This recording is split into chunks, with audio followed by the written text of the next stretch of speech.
The first thing we want to do is to be able to do the burn test. This is going to let us know if it's a synthetic or a natural fiber.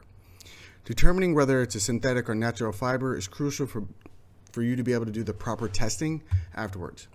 As you can see, there's a red amber glow as well as black ash on my finger, so this is a natural fiber. Now we're going to be getting into the extensive testing process, in which first we want to make sure we heat up our solution to as close to the temperature of the truck as possible to get an accurate reading. Then we want to go to our shrinkage test. You'll grab your crosshair measure, try to line it along the seam, that way it's a lot easier and less pins would need to be used.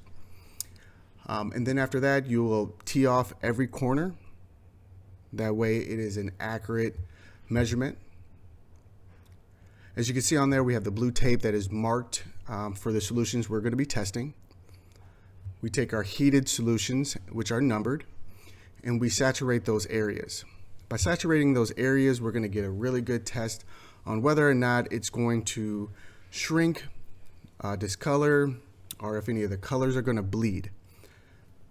You'll see that we have the paper towels, clamp those on there on both the inside and outside. Make sure you mark where you tested at. Once it dries, you will not be able to see that wet area. Second, you'll see I have two paper towels, or you can grab a longer paper towel to be able to wrap around so it can test both the front and the back. This is crucial because a lot of times the surface may have a protectant or a flame retardant which could jeopardize your testing. The back sides usually do not have that. Now once I repeat this process for all the solutions we're going to be using, you'll notice that your bottles are marked, so you'll see there's Upholstery pre-spray, your accent free rinse, your concentrated pre-spray. But I also want to show you, if you're going to be using spotters, you should test those as well.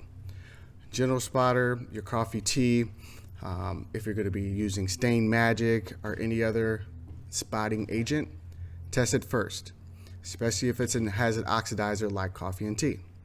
The oxidizer can cause color loss or discoloration.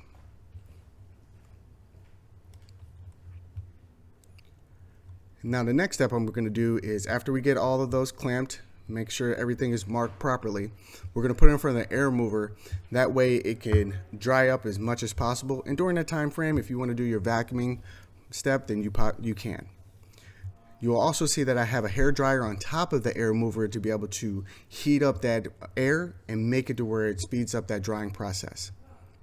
Now we're going to get into actually remeasuring to see if there is any shrinkage. This is where you want to be crucial with the measurement. For every 1/8 of an inch in which it shrinks, every 8 inches it could shrink an inch. So make sure that that is accurate. Okay. Next, I'm going to look at each one of the paper towels and see if there's any kind of color transfer, if there's any browning or discoloration. As you can see here, none of these have any kind of color or discoloration. No ringing, browning of any sort. So our products are safe. Now all we have to get to is removing the blue tape and re-zipping it up and starting our cleaning process.